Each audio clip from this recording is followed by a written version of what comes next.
Voilà, je vous dis bonjour, bonjour à tous et à toutes ce matin. Je suis heureux de pouvoir être avec vous. Je suis heureux d'être ici ce matin pour pouvoir vous apporter le conseil de la parole de Dieu. Je remercie mes frères qui m'ont donné l'occasion, l'opportunité de pouvoir apporter la parole du Seigneur. On va sans plus tarder prier, parce que sans lui, on peut faire beaucoup de choses. Vous savez, tout au long de cette semaine, vous et moi, il y a certaines choses qu'on fait, mais qu'on ne pense pas forcément au Seigneur. Des choses de la vie, matérielles, de tous les jours. Et il y a beaucoup de choses, vous savez, qu'on fait dans le monde. Il y a beaucoup de choses qu'on fait sur la terre, du moins. Et qu'on ne se réclame pas du Seigneur. Et puis bon, quelquefois, bien ou mal, on s'en sort, parce que c'est des choses terrestres. Mais il y a des choses qui concernent ce qui touche le spirituel. Et là, par contre, sans lui, on ne peut rien faire. Même si on a une tête comme ça, même si on possède une science extraordinaire, un langage terrible, une connaissance au-delà de ce que les hommes peuvent penser, sans son esprit, c'est zéro. Parce que, laissez-moi vous dire ça, c'est notre mouvement, nous, Vie Lumière, on est né d'un mouvement de l'esprit. C'est des hommes qui se sont levés et qu'à l'époque, ils n'avaient pas grande instruction, vous savez. Et il y en a la plupart, ils ne savaient même pas lire. Et si ce serait, vous savez, si on reposerait, nous, sur l'intellectualité et la connaissance, ça fait très longtemps que Vie Lumière serait éteint et qu'il n'existerait plus. Mais au bord d'un feu, ou d'un camping, ou d'une auto, ou d'un camion, quelques-uns, avec un cœur comme ça, rempli de l'esprit du Seigneur, avec un mot donné, l'esprit tombé, et puis sans grand discours, et puis peut-être même eux, en expliquant des choses qu'ils connaissaient à peine, mais l'esprit dans les cœurs, elle faisait comprendre et attester la parole. Et ce qu'on a besoin, c'est ça. On n'a pas besoin d'autre chose, on n'a besoin que de ça. Comble les fronts ensemble, s'il vous plaît, et puis j'aimerais qu'on prie, parce qu'on a besoin de ça ce matin, c'est de ça qu'on a besoin. Oh Seigneur Jésus-Christ, béni. Je demandais à mon frère qu'il puisse prier le Seigneur, je demandais à Norton, Norton, tu pries le Seigneur. Seigneur, nous te louons ce matin, nous te disons Seigneur, merci, c'est vrai, merci pour l'Esprit de Dieu. Merci pour la grâce que tu nous donnes, Seigneur, d'être dans ta maison, d'avoir le privilège, Seigneur, d'entendre et d'écouter ta parole, Seigneur. Seigneur, dispose nos cœurs ce matin, que mon cœur soit disposé à recevoir un mot de toi. Oui, je veux que tu parles à ma vie, Seigneur. Je veux que tu parles à mon cœur. Bénis l'assemblée ce matin, bénis ton messager. Seigneur, remplis-nous de toi, parle-nous ce matin. Donne la liberté à ton serviteur, dans le nom de Jésus, pour ta gloire, Seigneur. Merci Jésus, Amen. Voilà, gloire à Dieu. Merci au Seigneur. Il est écrit dans le livre de Daniel qu'il est un Dieu qui révèle les secrets. Il révèle les secrets, c'est lui. Et puis l'homme de Dieu va dire, ce n'est pas que j'ai une intelligence supérieure à ceux de mes frères, mais c'est parce que Jésus, c'est parce que Dieu me l'a dit. Et lui, c'est le seul, Jésus, c'est le seul qui peut parler aux profondeurs de l'âme. C'est le seul qui peut le faire. Nous, on peut parler, on peut discuter, on peut essayer de prendre un sujet, on peut essayer d'apporter un mot, on peut essayer de faire...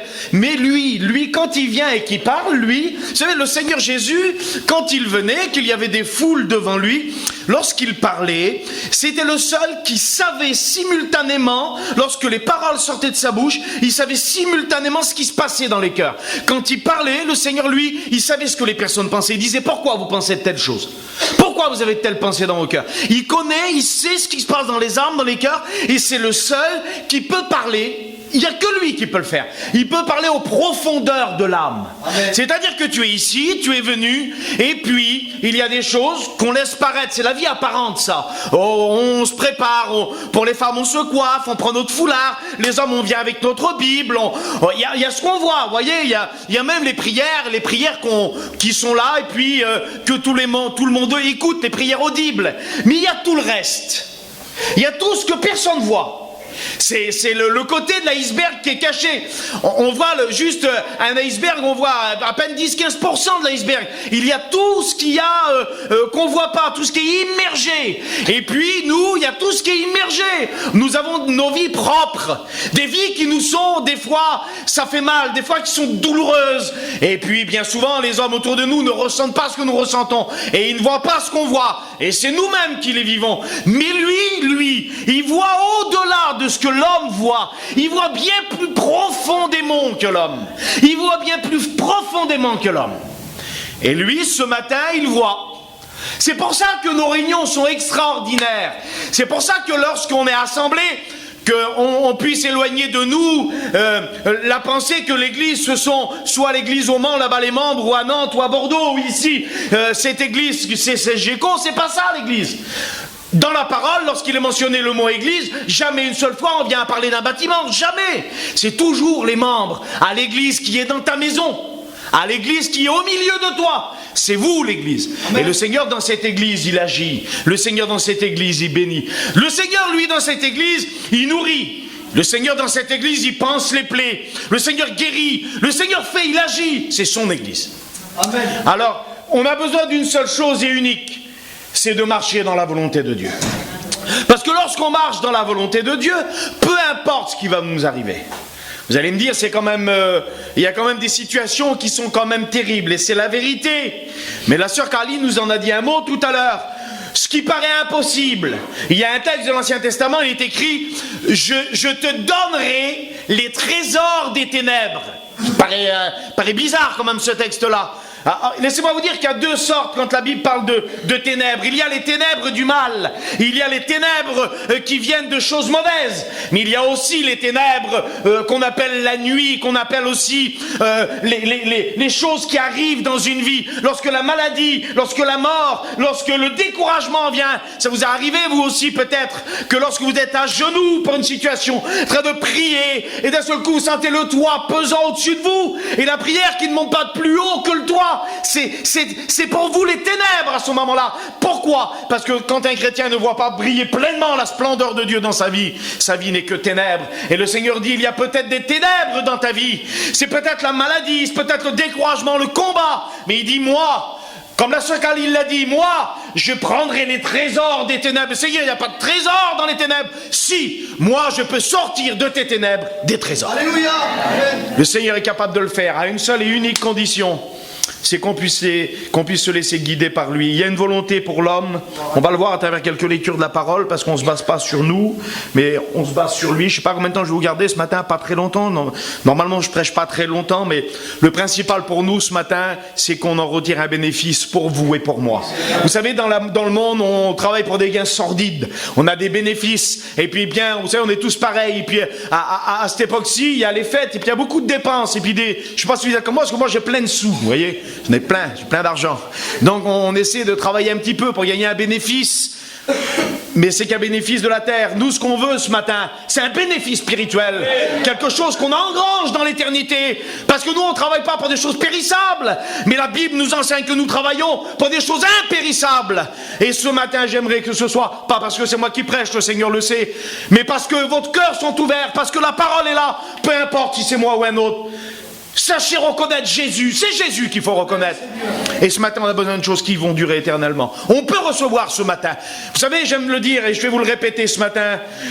Il y a des choses, des dates qu'on se souvient. Le jour de naissance de vos enfants, moi j'ai qu'une seule fille et je me souviens le jour où elle est née. Je me rappelle à l'instant même où ses yeux se sont ouverts, je l'avais dans mes bras. C'était extraordinaire pour moi. Il y a des jours plus douloureux qui marquent nos vies, de séparation et tout ce que vous voulez. On se souvient ces jours-là, même s'ils ne sont pas glorieux, vous savez, on s'en souvient. J'aimerais qu'on se souviens peut-être de ce matin.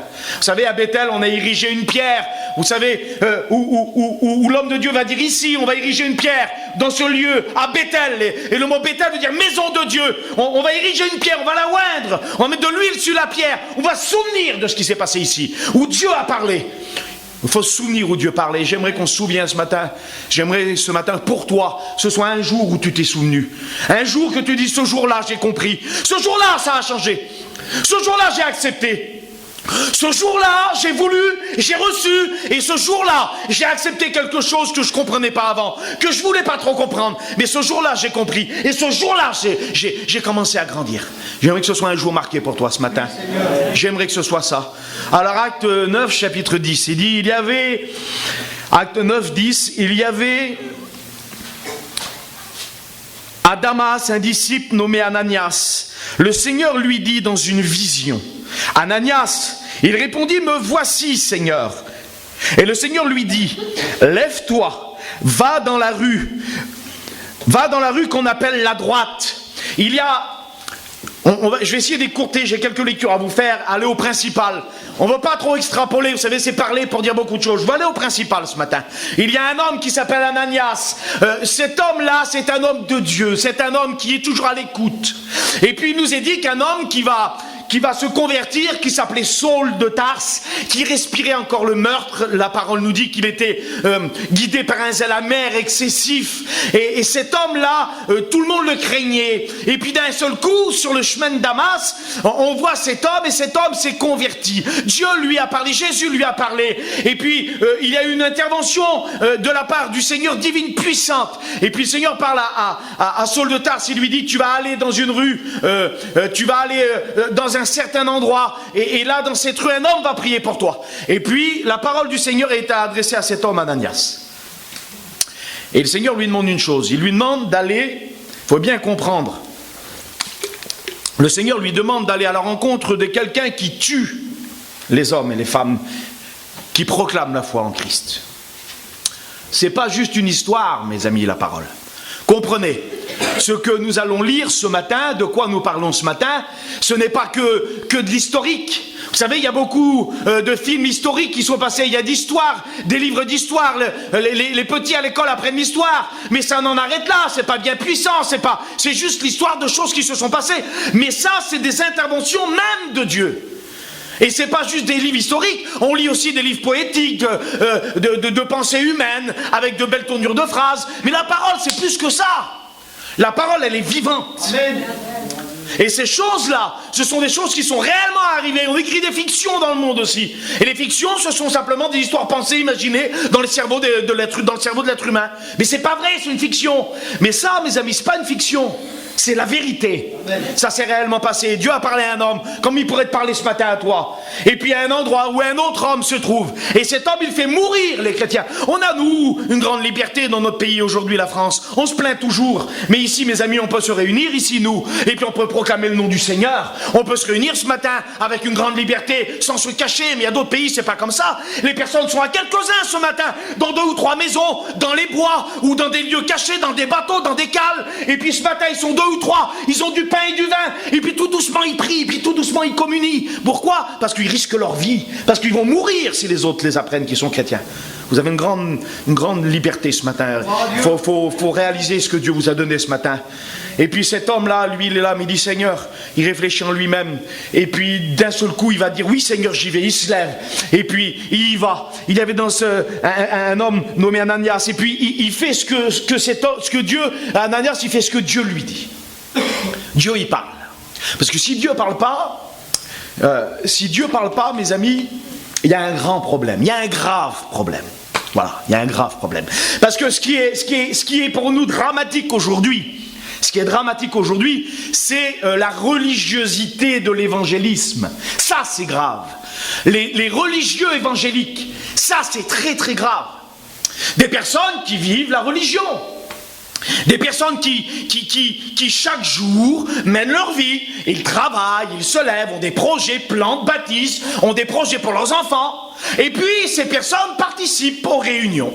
Alors ils viennent, ils s'assoient, ils font partie d'une congrégation, ils font partie d'une assemblée. Tu vas à quelle église mon frère? Tu vas à quelle église ma soeur? Je suis de telle église, je suis de telle église. Mais si la vie chrétienne, mes amis, si la relation avec le Seigneur, et si, non pas le monologue, simplement moi qui parle, mais s'il n'y a pas de dialogue entre Dieu qui me parle, Jésus et l'Esprit Saint, et moi-même qui lui parle, s'il n'y a que ce monologue-là, qu'une parole écoutée, s'il n'y a jamais de l'autre côté une réaction, ou si jamais il y a dans nos cœurs cette sensation où Dieu nous parle, c'est très grave. Et ces personnes font partie bien souvent d'églises, ils sont ici, et puis si la vie chrétienne, elle se cantonne à quelques réunions par semaine, voyez-vous, chez nous au Mans, la réunion c'est le mardi, le jeudi, samedi et dimanche. Et si votre vie chrétienne, je sais bien qu'il n'y en a pas ici Seigneur, mais dans un autre cas de figure, mais si votre vie se cantonnerait à ces quelques heures passées, vous savez, à la réunion du mardi ou la réunion du jeudi, et c'est ça la catastrophe, c'est que beaucoup de personnes se réclamant du christianisme n'ont dans leur cœur que l'écho de leur leurs propres pensées, et ils n'ont plus cette voix de l'Esprit qui leur parle. Lève-toi, Ananias, lève-toi. Et quand Dieu ne parle pas dans un cœur, c'est pas parce qu'il ne veut pas parler, c'est parce qu'il n'y a pas de sensibilité à l'Esprit Saint. Il y a quelque chose qui sèche dans nos vies. Parce qu'on est loin de la communion. Parce que la réunion, c'est quelques moments. Notre communion avec Dieu se cantonne à 1 heure ou 2 par jour et par semaine. C'est que le haut de l'iceberg ce matin, le dimanche, est la communion. Ce que nous allons prendre en représentation du corps et du sang du Seigneur.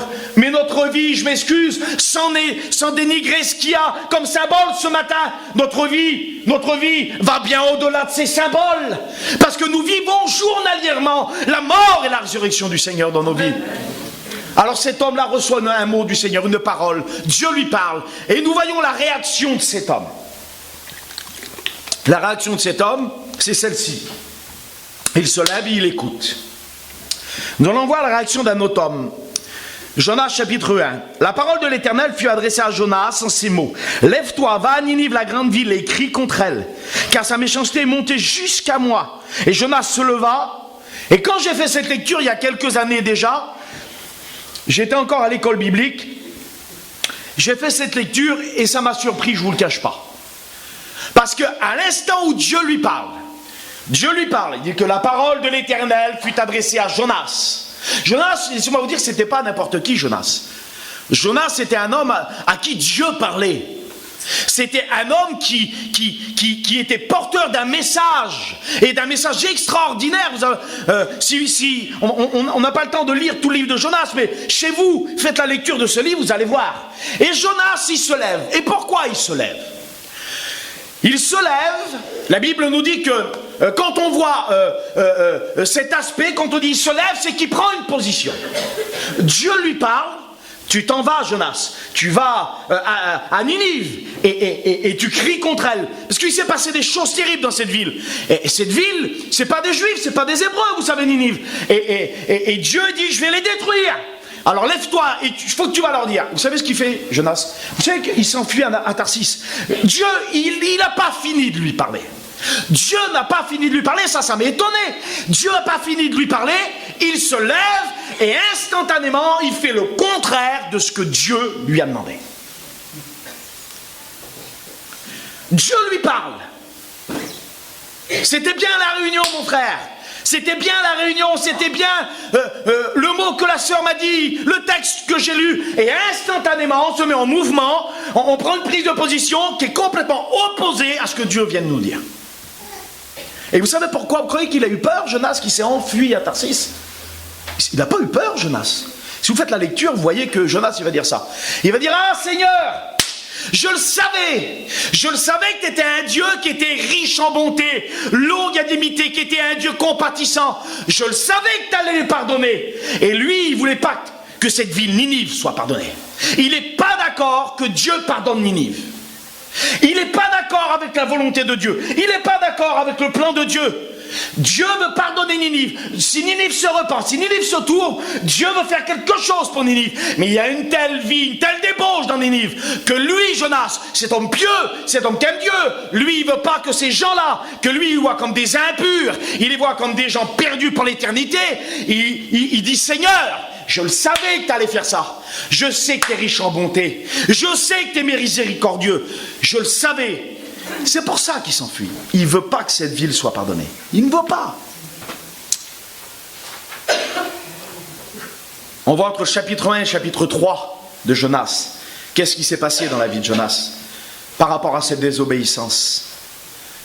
Par rapport à sa désobéissance, par rapport à ce que Dieu lui a parlé par son esprit, et à l'écoute de cet esprit, voyant sa réaction, le contraste avec Ananias. Vous savez, on peut voir deux personnes qui vivent deux situations identiques. Mettez ce que vous voulez, la séparation, la maladie, les épreuves de la vie, les combats spirituels, ce que vous voulez, voir deux personnes. Et on va voir, à travers ces deux personnes, une réaction complètement différente. On peut s'apercevoir qu'entre un membre et l'autre, il peut y avoir des réactions qui sont, on va dire même à l'opposé. Comme si c'est du blanc et du noir. comme si c'est du plus et du moins, comme si c'est du haut et du bas, comme si c'est de l'eau et du feu. C'est tellement à l'opposé, c'est comme les pôles, pôle sud, pôle nord, c'est complètement, et les pôles s'opposent. Vous savez que les pôles ont des forces opposées l'un à l'autre. Et la terre, elle tient toute sa beauté, la terre, elle tient toute sa richesse et sa vie, parce qu'il y a cette opposition. Mais avec le Seigneur, c'est pas pareil. S'il y a opposition à la volonté de Dieu, il y a catastrophe. Et cet homme, on va voir qu'au chapitre 3, il va obéir. Mais qu'est-ce qui lui est arrivé, mes amis, entre le chapitre 1 et le chapitre 3? Il va obéir, c'est la vérité. Mais qu'est-ce qui lui est arrivé entre le chapitre 1 et le chapitre 3? Toute une série de choses terribles. Toute une série de choses terribles, et ce n'est pas que des mots, je vous l'ai dit. L'histoire de Jonas, même si elle paraît extraordinaire, ça n'en demeure pas moins la vérité. Ce n'est pas l'histoire de Pinocchio qui a été avalé par une baleine, qui est de la fantaisie pour les enfants, qui est un Disney. Non, cet homme a été véritablement dans l'estomac d'un poisson, visqueuse, froid, dans le plus profond de la mer. Vous imaginez cette situation? Vous imaginez cette situation? Et puis quelques-uns vont penser qu'il était évanoui, quelques-uns vont penser qu'il était comme mort à l'intérieur de ce poisson.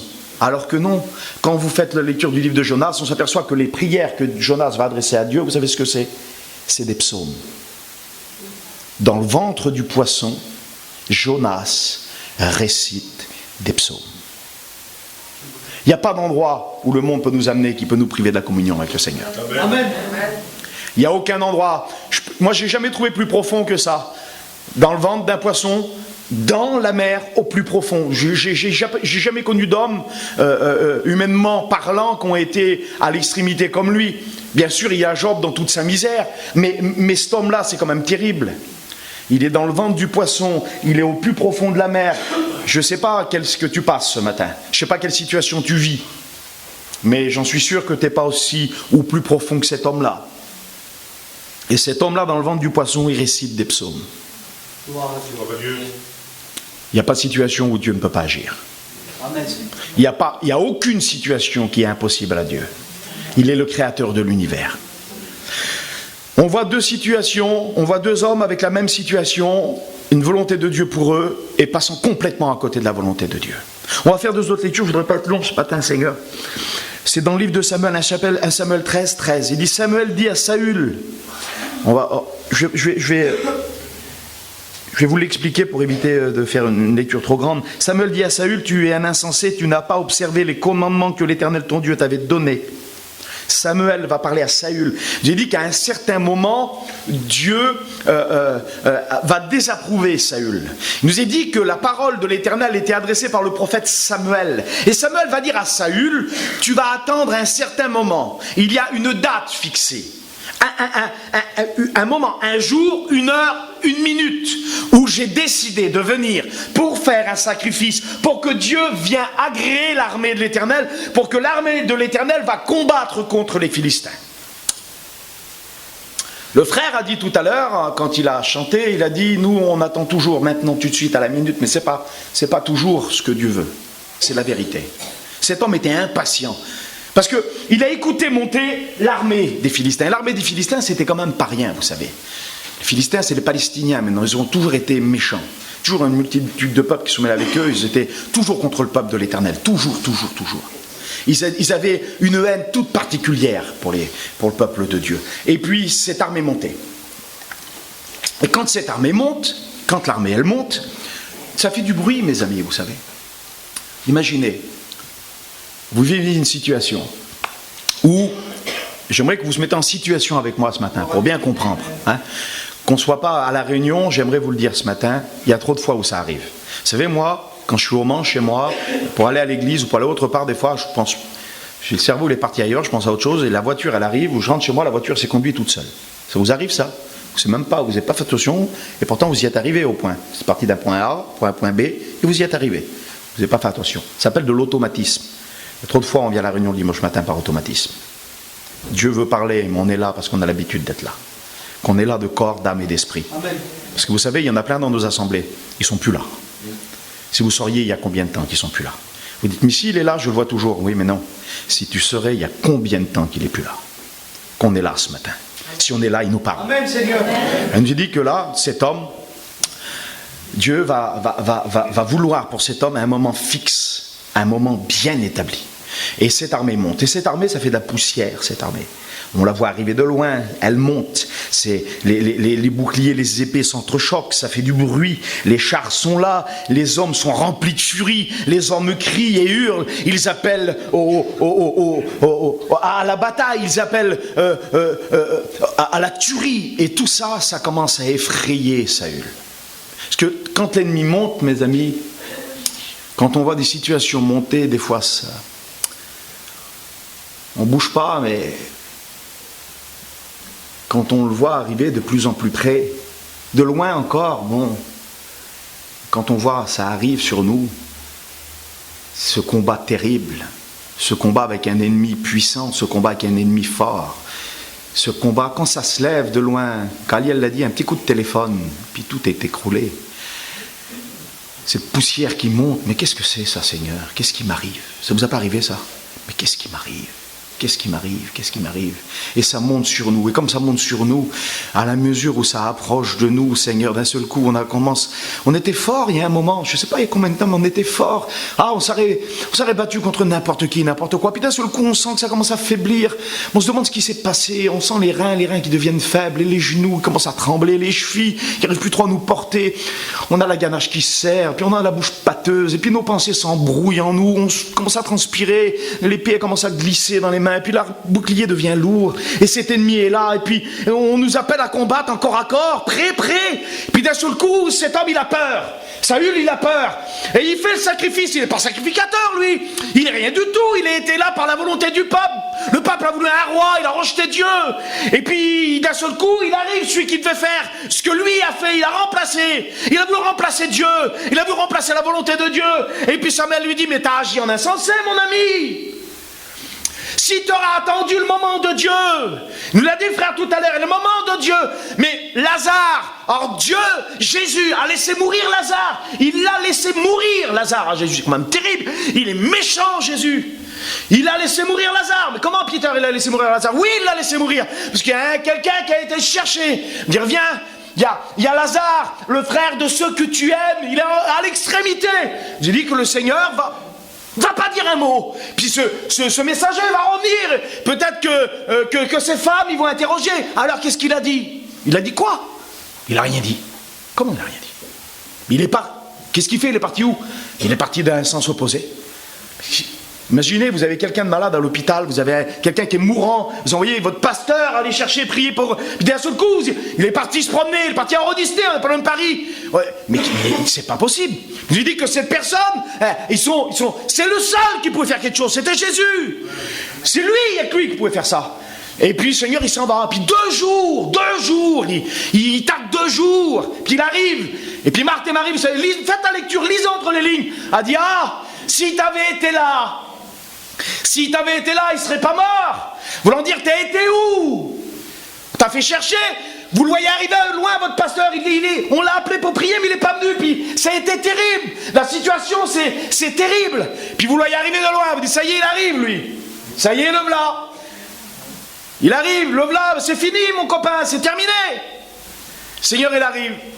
Mais le Seigneur, lui, il sort de tes ténèbres des trésors. Elle a voulu la guérison, elle. Mais lui, vous savez ce qu'il avait prévu, lui, Jésus? Il avait prévu la résurrection. Amen. Tu prévois peut-être la guérison, toi, mais lui, il prévoit la résurrection. Amen, Seigneur. C'est Dieu qu'on sert. C'est Dieu qu'on sert.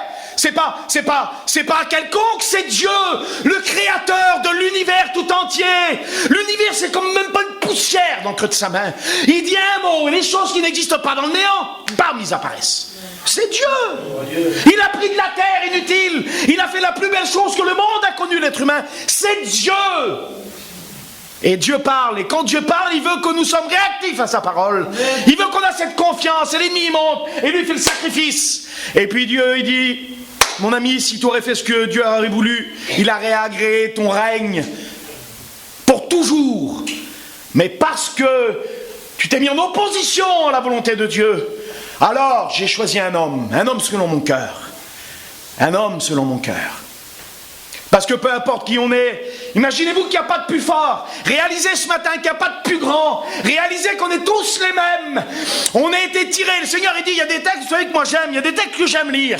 Et puis j'ai lu un texte une fois, et puis il m'a touché terrible ce texte-là. Et jusqu'à aujourd'hui, j'y pense souvent. Il dit que lorsque nous étions encore dans nos péchés, Christ est mort pour nous. Amen. C'est extraordinaire. Pas parce qu'on est là gentil, pas parce qu'on essaie de faire bien, pas parce qu'on était comme l'homme qui vient de mourir, Nelson Mandela, qui a fait tomber l'apartheid, l'esclavage et la méchanceté. Non, nous des méchants, dans nos péchés, on était méchants envers les autres, on était agressifs, on aimait que nos corps, on aimait que nos propres vies, on dénigrait la parole et on marchait comme des porcs dans la boue. Et le Seigneur, lorsqu'on était encore comme ça, il est venu et il est mort pour nous. Amen, Seigneur. Gloire à Dieu. Il l'a fait.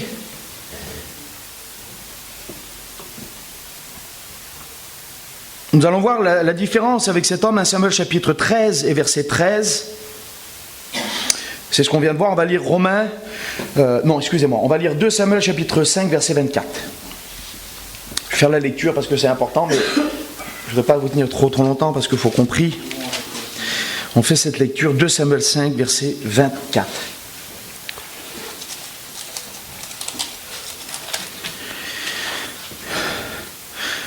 Le Seigneur parle, l'Éternel parle. Et quand l'Éternel parle, il parle à cet homme. Cet homme a succédé à son prédécesseur qui était Saül. Cet homme s'appelle David. Il y a toujours le même peuple qui est là. Toujours le peuple hébreu. Il y a toujours les mêmes adversaires. Toujours les Philistins. Mais il y a surtout le même Dieu qui est là. Amen. Surtout le même Dieu. Il nous est dit que l'Éternel va parler. Il va parler à David. Il va dire, quand tu entendras... on va dire à partir du verset 23. David consulta l'Éternel et l'Éternel dit, tu ne monteras pas, tourne par l'arrière et tu arriveras sur eux vis-à-vis des mûriers. Quand tu entendras un bruit de pas dans la cime des mûriers, alors à toi, car c'est l'Éternel qui marche devant toi. Deux hommes, Amen, Seigneur. Deux rois.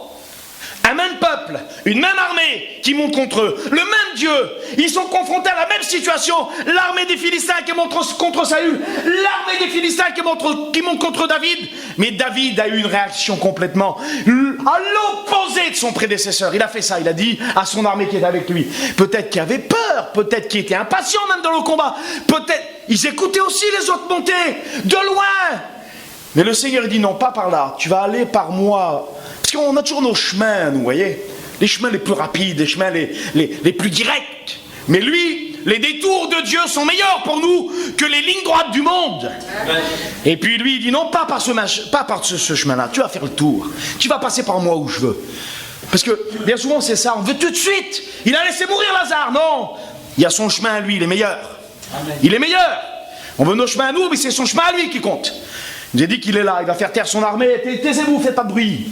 J'ai quelque chose en temps, parce que des fois il faut faire silence. Arrive un moment dans nos vies, il faut se taire. Je voudrais pas, Seigneur, être déplacé ce matin. Mais il y a des moments où on parle beaucoup, vous savez, on réfléchit là-dedans, là ça tourne, et ça tourne, et ça tourne, et ça tourne. Il faut attendre qu'on se place, qu'on se taise, qu'on est là ce matin, qu'on se taise. Il faut faire du silence pour que Dieu parle. Quand le Seigneur disait silence, il fallait du silence. Il est là, cet homme-là, puis il fait taire tout le monde. Taisez-vous, c'est pas vous que je vais écouter. C'est pas moi que vous avez besoin d'écouter ce matin. Je m'excuse avec tout le respect de mes copains serviteurs de Dieu, de mes frères qui sont là. C'est pas vous que vous avez besoin d'écouter. C'est lui que vous avez besoin d'écouter. Alors il faut faire du silence, il fait taire tout le monde. Il fait taire tout le monde. Et puis pour écouter le Seigneur, il n'a pas dit un galop de chevaux. Tu vas écouter un galop de chevaux. Tu vas écouter des tonnerres. Tu vas écouter... Non. Il dit, tu vas voir, tu vas écouter un bruit de pas. C'est doux, c'est léger, c'est un bruit de pas. Et où ça? Où ça? Dans la cime. Tout en haut. Dans la cime des mûriers. Il faut qu'il lève la tête. Faut qu'il lève la tête. Et quand il lève la tête, c'est là-bas, c'est en Israël. En Israël, le ciel, il est toujours bleu là-bas. Toujours le ciel limpide et bleu. Toujours. Il regarde et quand il lève la tête, il voit ce ciel, il sait que c'est son père qui est là. Il voit cette pureté, et puis il tend l'oreille. Et quand il tend l'oreille, il écoute tout doucement. Parce que quand il vient, le Seigneur, je vais faire une lecture ou deux après, quelle heure il est? Il écoute. Il sait que c'est lui qui marche. C'est lui qui marche devant nous. Ah, on peut y aller. La différence, cet homme, il montait, ça montait contre lui. Là, c'est pas pareil. C'est lui qui marche devant lui. On n'a pas peur. On n'a pas peur. Il marche devant nous.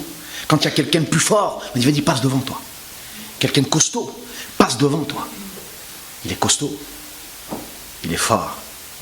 Il a triomphé à la croix du Calvaire. Seigneur, quel triomphe. Vous ne pouvez pas vous imaginer le triomphe que c'est. Vous ne pouvez pas vous imaginer quel triomphe ça a été. Ça a été le plus beau des combats. C'était le sien. Il a fait ce que jamais un homme a fait.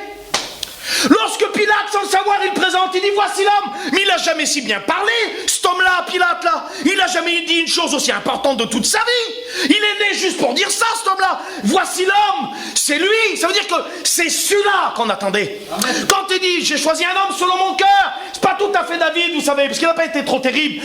Le cœur de Dieu, il est quand même assez important. Hein, c'est pas rien, le cœur de Dieu. Quand il parle de l'homme selon son cœur, c'est la lignée de David, c'est lui. Il dit, voici l'homme. Quand il dit ça, il dit, il n'y a jamais personne. Il n'y a jamais eu personne comme lui. Le seul, l'unique, c'est l'homme, c'est lui. C'est lui qu'on attendait, c'est cet homme-là. Jean, il va dire, il vient un homme après moi, il vient quelqu'un, c'est un homme. Il vient après moi, il est avant moi, c'est lui, c'est cet homme-là. Il a vaincu sur la croix du Calvaire. Quel triomphe. L'humanité, depuis le jardin d'Éden, était sous la main pesante du diable, tous les commandements impossibles à faire. Le Seigneur va dire aux pharisiens, vous essayez de faire porter des choses aux autres, que vous ne touchez pas du doigt, ils n'arrivaient pas à s'en dépêtrer de la loi, ils n'arrivaient pas à s'en dépêtrer de ces commandements lourds. Il vient, lui, le diable qui était sans cesse à les accuser, comme il dit, ce texte, il est écrit que Josué est là, et Satan se tenait là pour l'accuser. Parce que ses vêtements étaient sales. Et l'Éternel dit à l'Éternel que l'Éternel te réprime. Et le mot réprimer, ça veut dire... empêcher le développement d'une action dangereuse. Prenez le dictionnaire, c'est comme ça. Empêcher le développement d'une action dangereuse. Il y avait une action dangereuse qui était en train de se développer depuis le jardin d'Éden. Les hommes, ils étaient là. Je ne vous parle pas des païens, des non-juifs qui étaient livrés à la mort éternelle, qui étaient complètement à l'opposé de la volonté du Seigneur. Et même dans le milieu des juifs, c'était terrible. Seigneur, il y a eu 400 ans où il s'est tué parce qu'il ne les approuvait plus. Et lui, il arrive. Les hommes étaient là sous le joug du diable, enchaînés, vous avec et moi avec. Et le Seigneur, il est venu. Et puis il a cherché. Il a dit, il est où? Il est où? Amenez-moi-le. Amenez-moi le serpent ancien. Le texte, c'est il t'attaquera le talon. Il t'attaquera. Oui, d'accord, mais alors, écrasé il a été. Écrasé, il dit, allez où, amenez-le. Il l'a lié, il l'a enchaîné. Et après, vous savez ce qu'il a fait? Il l'a traîné. Il l'a traîné en spectacle, devant l'humanité entière, devant tous les démons qu'il avait chassés. Il les a rappelés, venez voir. Celui que vous servez, vous l'avez suivi, venez voir ce que j'en fais. Il l'a attaché, lié, il lui a fermé la gueule pour l'éternité, il l'a vaincu. De qui t'as peur, mon ami? Il marche devant toi, il fait du bruit. Mais il peut faire du bruit, de la cymbale. C'est un menteur. Il te ment. Et si vous écoutez ses mensonges, vous serez loin de lui. Et cet homme-là, il n'écoute pas les mensonges du diable, il lève la tête vers les mûriers. Il lève la tête. Il dit, c'est bon, l'Éternel marche devant nous. Amen. On peut y aller. On peut combattre. On peut combattre. L'Éternel, il marche devant nous. Il marche avec toi. Tu es sur la terre. Je ne sais pas ce qu'on t'a prêché, je ne sais pas ce qu'on t'a dit. Tu auras plein d'argent, tu seras heureuse. Tu verras une vie de félicité, c'est pas ça, on est sur la terre. Ça meurt autour de nous, ça tombe malade. On est sur la terre, on manque d'argent pour acheter du pain. On est sur la terre, on trie mon travail. On est sur la terre. Il a eu faim, il a eu froid, il a eu soif, il a été brisé par l'angoisse dans le jardin. Mais s'ils n'ont pas épargné, celui qui devait venir, alors qu'est-ce qu'il va faire du reste? Non, on est sur la terre. Vous êtes surpris d'avoir des difficultés. Vous êtes surpris d'être dans la difficulté, mais mes amis, vous êtes des êtres humains. Et vous vivez ici. Mais nous, on n'est pas d'ici. Et c'est ça l'espérance de la gloire. Christ crucifié et ressuscité, l'espérance de la gloire. On n'est pas d'ici. Petit Écheco, ils vont rester ici. La bague, elle va rester ici. Le camion avec les cales, les pneus bien reluits, il va rester ici. Tout va rester là, les maisons, les dorures. Tout va rester ici. Le monde va tout prendre. Mais prenez tout. Prenez tout. Mais qu'on trouve le moins à prendre, mes amis. Parce que ça sera difficile, ce sera dangereux. Ce sera dangereux. Le monde est dangereux. Et ça fait peur. Quand les difficultés montent, alors on se met en mouvement nous-mêmes, voulant régler nos problèmes nous-mêmes. Et quand on veut régler nos problèmes nous-mêmes, on n'est pas adroit. On est comme des chirurgiens qui feraient des opérations avec des gants, vous savez, supérieurs à la taille. On est mal à l'aise. J'ai vu ça l'autre jour. Quand on opère avec ça, on peut faire des erreurs. C'est dangereux parce que si un chirurgien fait une erreur, c'est la mort au bout. Et nous, c'est la mort au bout. Et pas la mort du corps. C'est grave. N'espérez pas en la terre, elle n'a rien pour vous. N'espérez pas dans le monde, il n'a rien pour vous. Il n'a rien pour vous, le monde. S'il aurait quelque chose, il y a longtemps qu'on le saurait. Il y a longtemps qu'on serait au courant. Il ne faut pas perdre de vision de qui vous êtes. Vous êtes des chrétiens. Vous êtes des chrétiens. Vous êtes des chrétiens. Je vais essayer de passer vite. Norton, dis-moi, mon Norton. 10 minutes. 10 minutes. Je vais écourter un peu les lectures.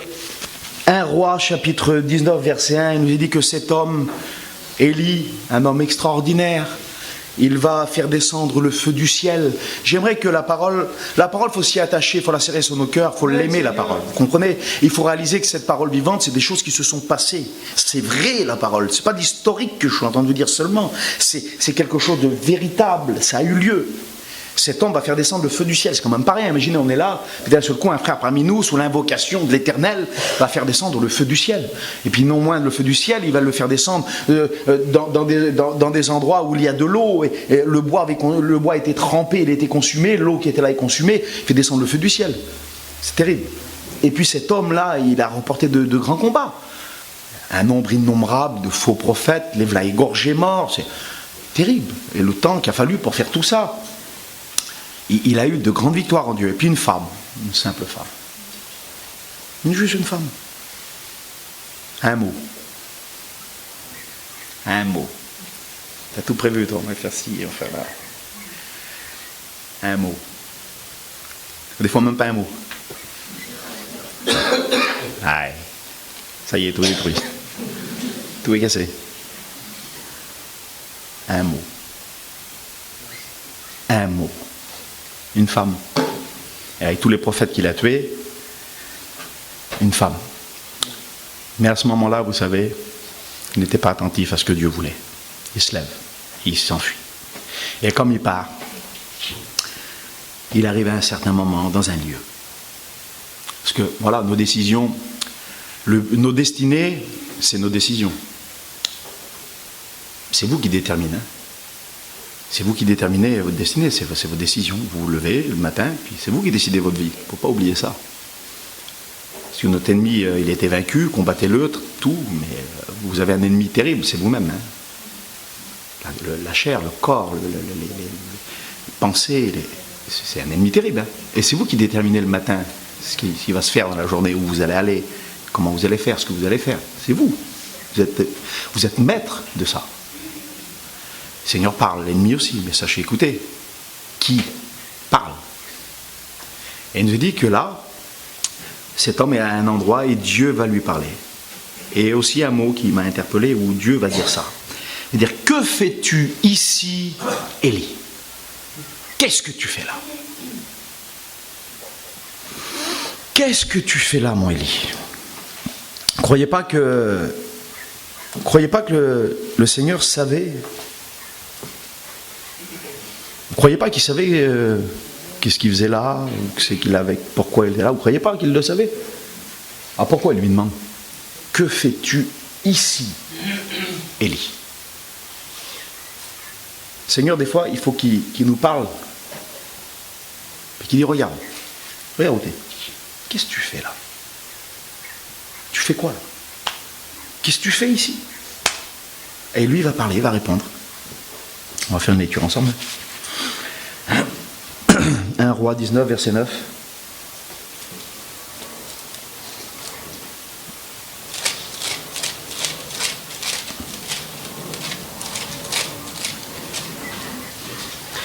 Et là, il entra dans la caverne et il passa la nuit. Et voici, la parole de l'Éternel fut adressée en ces mots. Que fais-tu ici, Élie ? Il répondit, j'ai déployé tout mon zèle pour l'Éternel, le Dieu des armées, car les enfants d'Israël ont abandonné ton alliance, ils ont renversé les autels, ils ont tué par l'épée tes prophètes. Je suis resté moi seul, et ils cherchaient à m'ôter la vie. Et voilà le drame de sa vie à cet homme-là. Je suis resté moi seul. Comment ça, toi seul? Toi seul, t'as resté? Mais c'est qui a fait descendre le feu? C'est qui? C'est qui a fait tous ces miracles? C'est qui? C'est toi seul qui a fait ça? Comment ça, t'as resté toi seul? Mais mes amis, c'est nous seuls qu'on est ici là. C'est nous seuls. Mais si le Seigneur il ne serait pas venu dans nos vies, s'il ne serait pas avec vous là ce matin, s'il ne serait pas dans vos vies, vous serez où ce matin? Vous serez où ce matin? Il y en a qui seraient au marché. Il y en a qui seraient dans les PMU en train de faire un grattage. Il y en a qui seraient à l'apéro ce matin-là. On serait où s'il ne serait pas venu? S'il ne serait pas avec nous, on serait où? Mais dis, tu fais quoi, Élie, là? Tu fais quoi, là? Réfléchis. La situation que tu vis en ce moment, là où simplement ta conscience et puis tes réflexions et tes décisions t'ont amené, et là où tu te trouves là, qu'est-ce que tu fais là? Tu fais quoi là? Je vais essayer de faire, c'est important. L'Éternel dit, sors et tiens-toi. Et puis on voit qu'il se tient. Et puis il y a quand même quelque chose de fort. Il dit, voici l'Éternel passa, et devant l'Éternel, il y eut un vent fort. Un vent fort violent qui déchirait les montagnes et brisait les rochers. C'est quand même pas rien, ça, non? Imaginez, c'est pas le Mistral, mais c'est même pas une tornade ou une tempête. Il déchirait les montagnes, il brisait les rochers, le vent. C'est quand même fort, c'est quand même une chose de terrible. Grondement, tonnerre et tout ce que vous voulez. Il dit que la présence du Seigneur n'y était pas. Mais qu'est-ce qu'il veut dire, Dieu? Qu'est-ce qu'il veut dire? Et puis l'Éternel, à un moment, il dit que Élie l'entendit, dans ce vent doux et léger, il y a le tonnerre, Dieu y est pas, il y a le vent, Dieu y est pas, il y a les commandements, Dieu y est pas, et d'un seul coup il y a un vent doux et léger, comme pour David, quelque chose, un bruit de pas doux et léger, et puis il sort. Quand Élie l'entendit, il sorta, le visage dans son manteau, il sortit, et il se tint à l'entrée de la caverne, et voici une voix se fit entendre. Que fais-tu ici, Élie? Il est bizarre le Seigneur, il vient d'y demander. Il ne le sait pas, lui, pourquoi il est là. Élie n'a pas encore compris. Et puis, regardez ce qu'il fait. Élie répondit, j'ai déployé tout mon zèle, l'Éternel, Dieu le sait. J'ai déployé tout mon zèle pour l'Éternel des armées. Les enfants d'Israël, ils ont abandonné. Mais il dit, c'est eux là-bas. Et c'est eux, et c'est eux, et c'est eux. Et moi, j'ai fait bien, moi. Et puis j'étais tout seul. Ah, t'as été tout seul. Alors regarde ce qui va arriver. Tu oindras aussi Jéhu. Il dit, tu vas oindre un tel. Je passe les noms. Tu vas oindre un tel. Tu vas oindre un tel. C'est ce qui nous suit de la conversation. Tu oindras aussi Jéhu, fils de un tel, et pour Israël, roi pour Israël. Et tu oindras Élisée, fils de Naphshta, d'Abel-Mola, pour prophète à ta place. Tu comprends pas? Tu comprends pas? Moi, c'est moi. Mais toi, t'es rien. T'es rien du tout sans moi. J'étais tout seul. Non, t'étais pas tout seul. T'étais pas tout seul. Et puis on voit qu'à un certain moment, Élisée va bien retenir la leçon. Mais il va retenir la leçon, mais d'une force.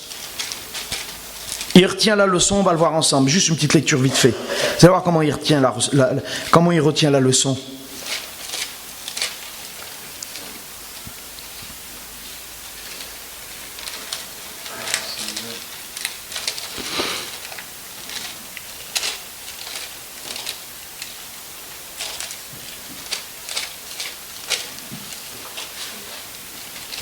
On fait la lecture.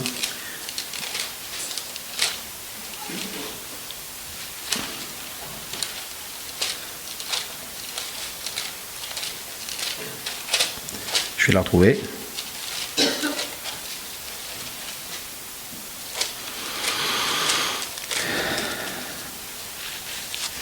Élisée regarda et cria, mon père, char d'Israël et sa cavalerie. Et il ne le vit plus.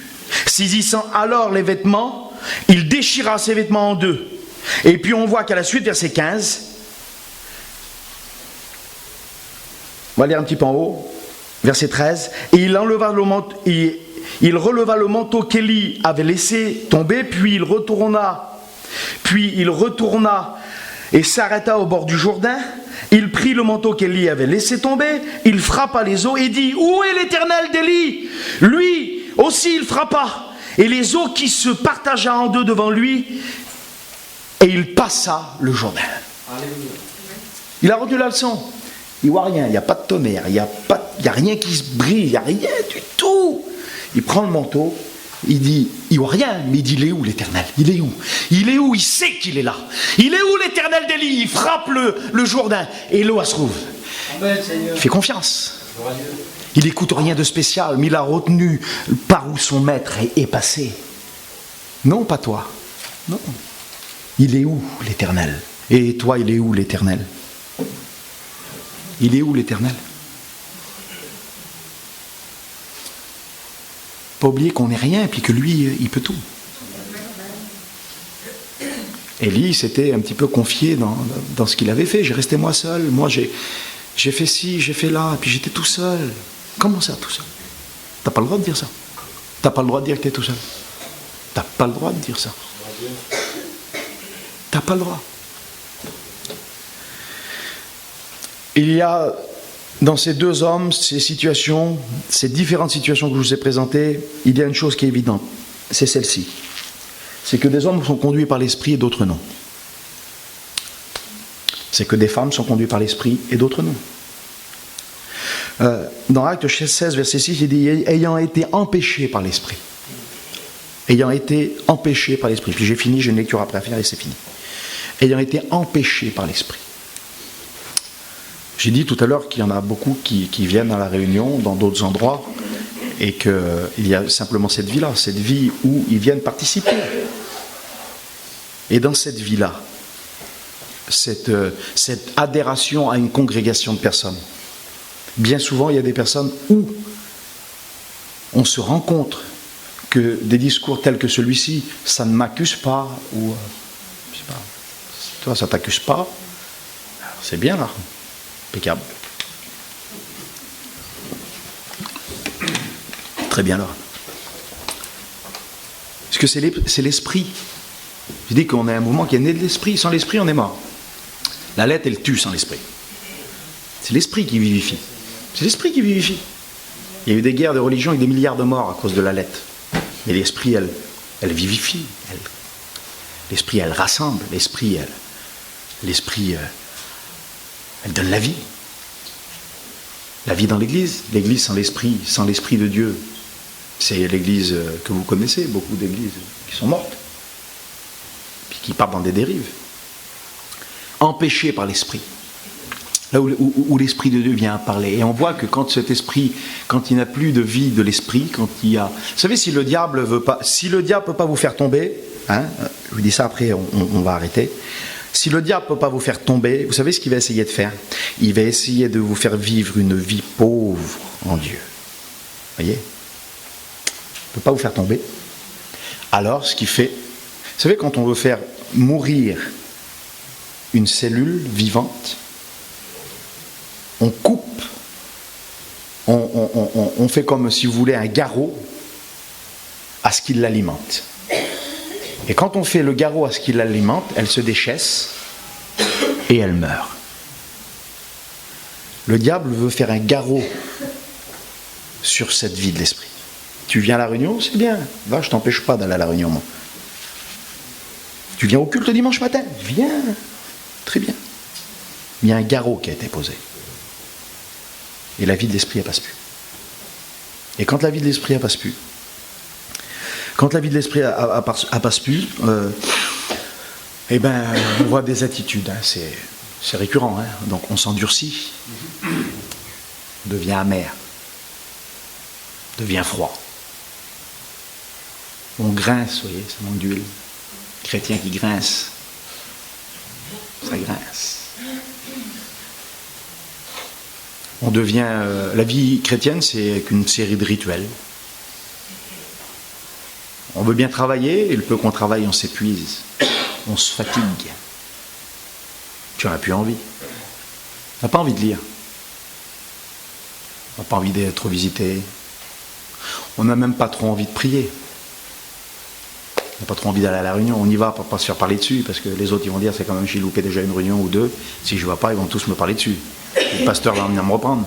Il va voir qu'il y a un problème. Alors je vais y aller pour sauver un petit peu les meubles. Sauver un petit peu les meubles. Catastrophe. C'est des rétrogrades dans l'église, assis, bien comme il faut, tranquillement. Tranquillement, ils attendent que l'église soit enlevée. Tranquillement. Tranquillement.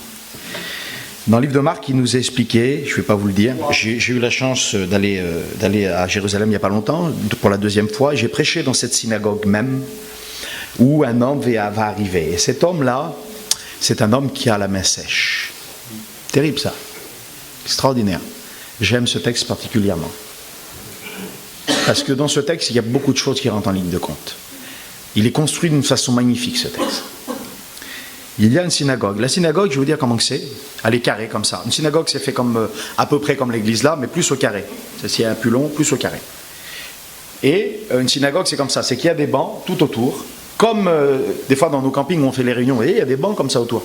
Donc il y a des bancs en pierre tout le tour. Il y a un lieu de lecture. Il y a quelques ustensiles qui sont là. Voilà comment est fait la synagogue. J'ai dit que dans la synagogue de Capernaum, j'ai dit qu'un homme est là dans la synagogue. Il est dans cette synagogue. Et quand il est dans la synagogue, cet homme, il dit qu'à un certain moment, Jésus va arriver. Jésus va arriver. Pas rien, Jésus.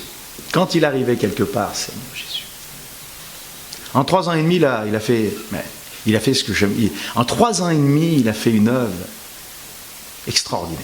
3 ans et demi. Vous savez, vous savez, tout le monde le suivait, les foules. C'est pas étonnant que les foules le suivaient. Il y en a plein qui étaient là, pas intérêt, vous savez. Qu'à cette époque-là, il n'y avait pas de CMU, il n'y avait pas de siège social contre la précarité, il n'y avait pas de resto du cœur à cette époque-là. Quand on n'avait pas d'argent, on crevait à cette époque-là.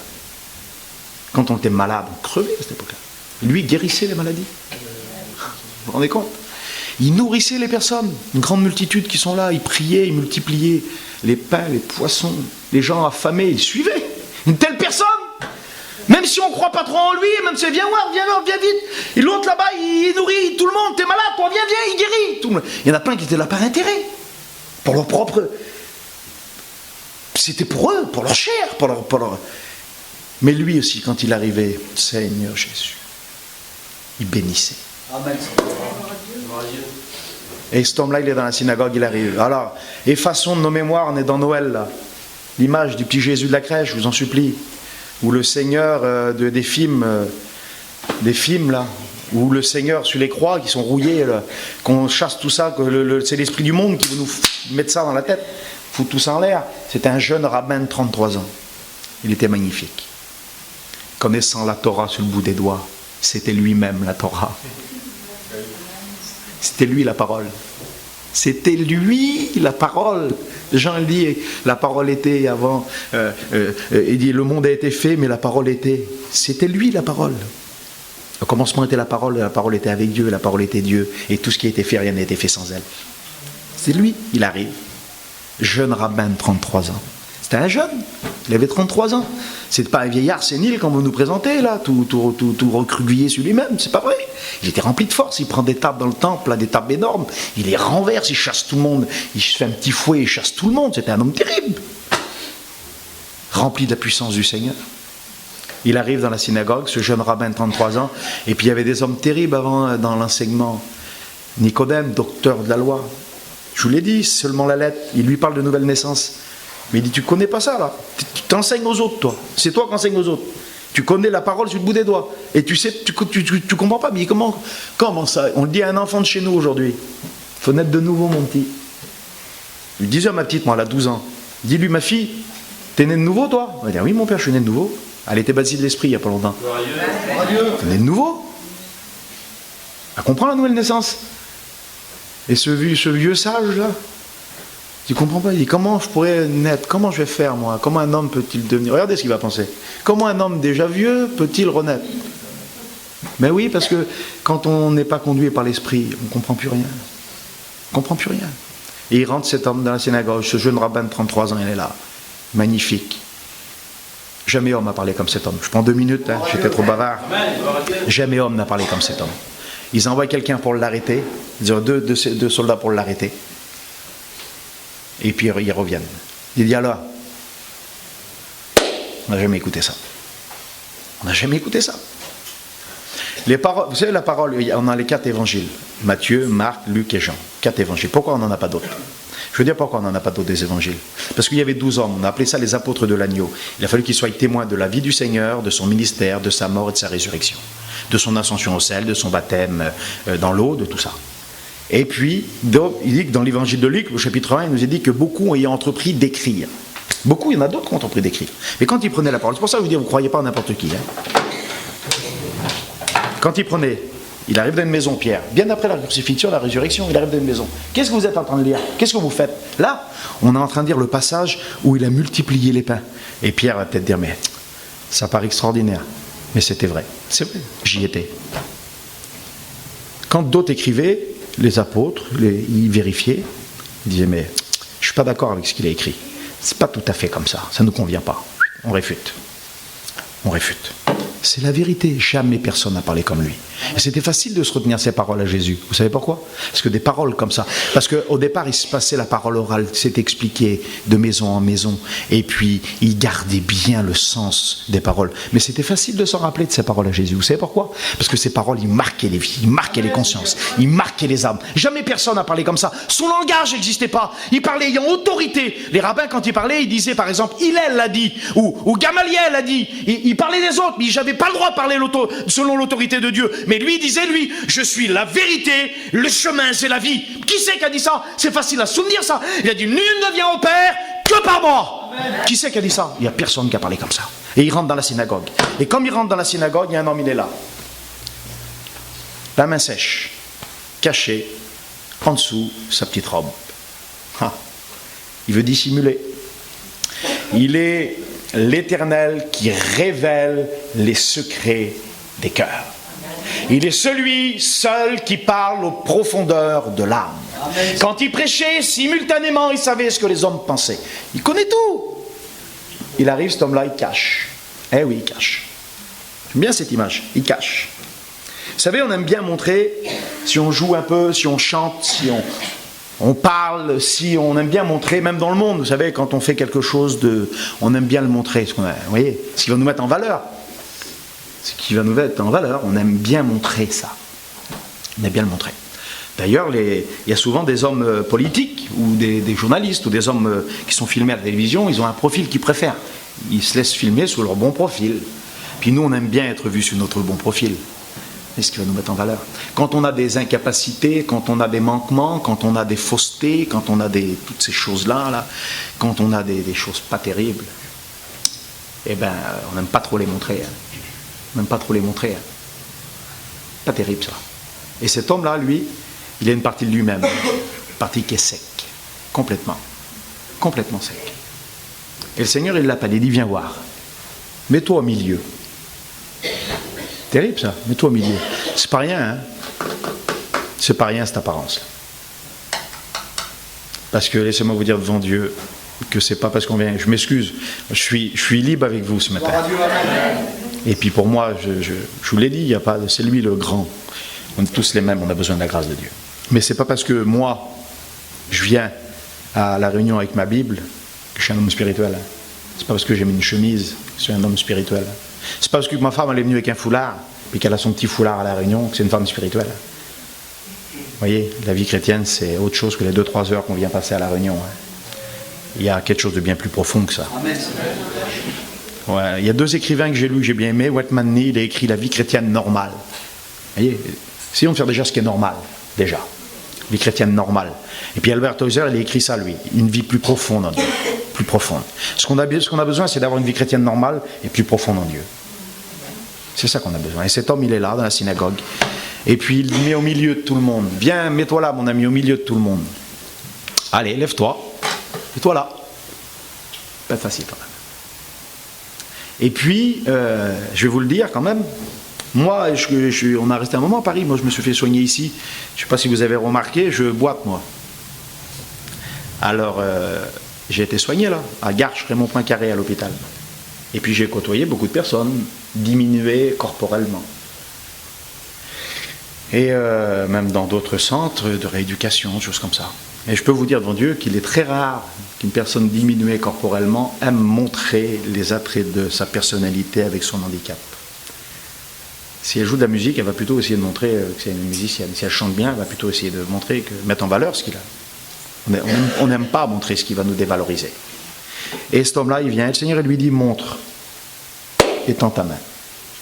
Il voulait peut-être une service dans l'église, cet homme-là, parce qu'après tout, il lui restait une main. On peut faire des choses avec une main. Pas encore passer pour la scène, on peut passer pour les offrandes.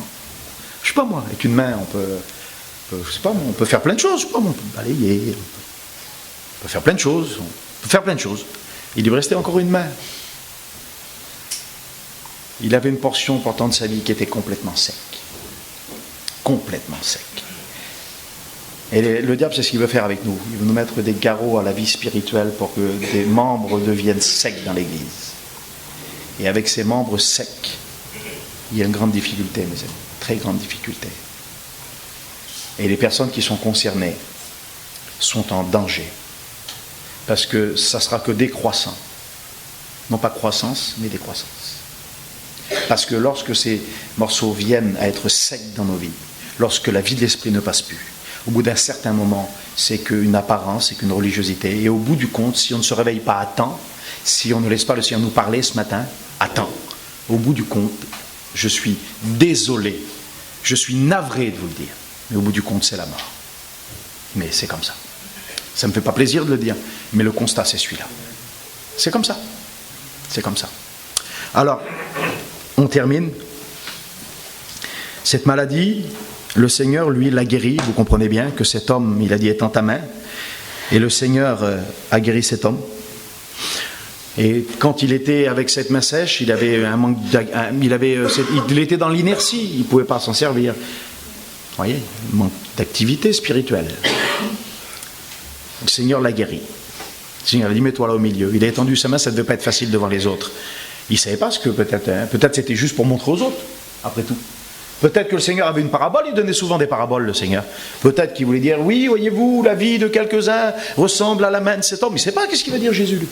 Le Seigneur dit, étends ta main, étends-la ta main. Ben, c'est pas terrible, Seigneur, ce que tu me demandes. Ce que je vis, c'est pas terrible. Le Seigneur, il avait une meilleure chose réservée pour Lazare que la guérison, c'était la résurrection. Il étend sa main, il redonne la vie à cette main. Amen, Seigneur. Il donne la vie à cette main. Alors, ce matin, j'ai terminé. Vous savez, des fois, il n'y a pas d'enfants ce matin, c'est calme, c'est bien, merci Seigneur. On a aussi au Mans là-bas un coin où les enfants le dimanche matin sont dedans, hein, c'est bien, gloire à Dieu. Ça permet que ce soit plus calme à la Réunion. J'ai fait d'autres églises, j'étais un petit peu en Bretagne dernièrement avec ma femme, et puis il y a des églises où vraiment il y a tous les enfants qui courent de tous les côtés, c'est compliqué. Mais un enfant, c'est un enfant. Un petit enfant. Puis nous, dans notre peuple, on habite aux enfants. Donc un enfant, il court, il balbutie, il tombe, c'est un enfant. Vous voyez ? Il court, il gesticule, il tombe, il crie. C'est un enfant. Mais imaginez-vous, mes frères et sœurs, une personne adulte, mariée, de 30 ans, 35 ans, 40 ans, 60 ans, se levant au milieu de nous-mêmes, puis commencer à balbutier, commencer à trébucher, se roulant par terre. Il est bizarre, cette sœur, quand même. Il est bizarre, ce frère, quand même. Il y a longtemps, vous devriez être à la viande, une nourriture solide. Vous êtes encore au lait, avec des attitudes d'enfant. Bien souvent, à son égard, on a des attitudes d'enfant. Il nous parle, et comme Jonas, on ne veut pas parce qu'on se trouve un peu mieux que les autres. Alors on ne veut pas que les autres, par exemple, accèdent à la grâce, ou on ne veut pas non plus aller là où il nous demande. Et tout ça, c'est le diable qui nous met des garrots et qui vient altérer la vie de l'esprit dans nos vies. Alors, un peu de télévision, je dis ce que je pense, hein. De programmes télé qui viennent envahir les maisons, d'activités commerciales qui viennent prendre énormément de temps. Il le faut pour vivre, hein. Mais je le dis comme je le pense, hein, pour vivre. Hein. Mais après, si c'est pour s'enrichir, moi, ça ne m'intéresse pas. Je vous le dis comme je le pense. Hein. Moi, si ça, je m'excuse, mais moi, c'est ce que je pense. Après, vous n'êtes pas obligé d'être d'accord avec moi, mais au moins, soyez d'accord avec la parole. Hein. Au moins, soyez d'accord avec la parole. Tout ça, ça vient altérer nos vies. Hein. Tout ça, ça vient mettre des garrots, hein, que vous le vouliez ou pas. Hein. Des charges sur la tête qu'on n'en a pas besoin. Mais le Seigneur, ce matin, par différentes choses, peut-être, je sais pas, des problèmes ou ce que vous voulez. Peut-être que ce matin, le Seigneur dit, écoute, ça fait pas mal sec dans ta vie. J'aimerais bien que tu étendes ta main ce matin. Vous savez, il y a des églises, il y a plein d'églises, on réfléchit à la prière, et qu'est-ce que je pourrais bien dire? Qu'est-ce que je pourrais bien dire? Vous voyez? Pour essayer de faire bien, quoi. Essayer de faire joli. Essayer de bien tourner mes phrases. Ô Éternel, bénis ma cousine, bénis mon copain, mon oncle, bénis ma nièce, bénis mon mari, bénis ma femme. Mais c'est toi qui es tout sec. Arrête de prier pour les autres. C'est toi qui es sec. Et on se soucie plus de la prière, de notre prière à l'oreille des autres. On se soucie plus du regard des autres sur nos propres vies que du regard de Dieu. Je m'excuse. Des fois, j'ai surpris quelques-uns, des fois, par ma prière. Mais quand j'ai envie de demander pardon, je demande pardon.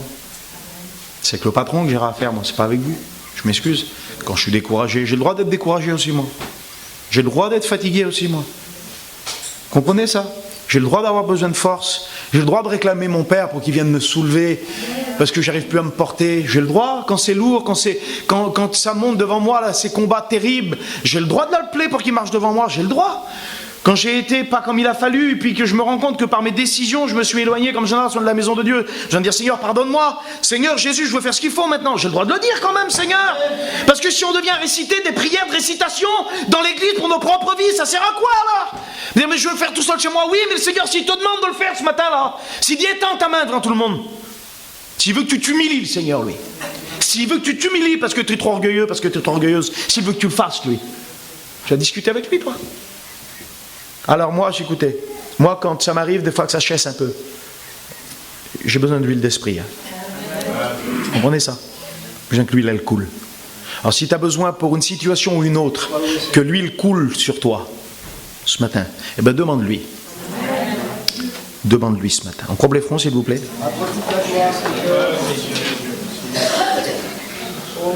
On coupe les fronts ensemble et on va prier.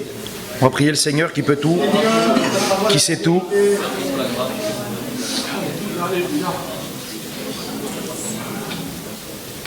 Faut pas vous tromper de combat, mes amis. Hein.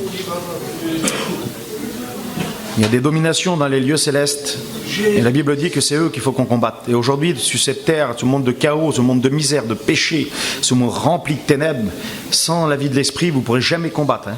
Sans la lecture, la prière et la communion fraternelle, sans ces choses-là, c'est zéro. Hein. Celui qui lit pas, qui reste chez lui, qui fait sa petite vie tranquille, il est mort. Elle est morte.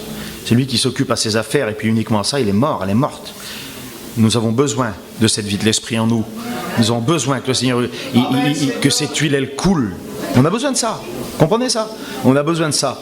Persévérer dans la prière, dans la communion, c'est ensemble. Le Saint-Esprit, il a descendu dans la chambre haute parce qu'ils étaient ensemble. Ils n'étaient pas simplement dans la même pièce, ils étaient ensemble. Parce que des fois, on est dans la même église, on est dans la même pièce, mais celui d'à côté, on n'est pas avec lui, je peux vous le dire. Hein. Et l'autre d'à côté, on n'est pas avec elle, je peux vous le dire. L'huile, elle descend, d'accord. Vous voulez l'onction? Fais descendre ta gloire. Il y a une onction ici. Mais mon ami, pour que l'onction, elle descende ici, il faut qu'il y ait union d'abord. Parce que s'il n'y a pas union, il n'y a pas onction. L'onction, elle descend que quand il y a union.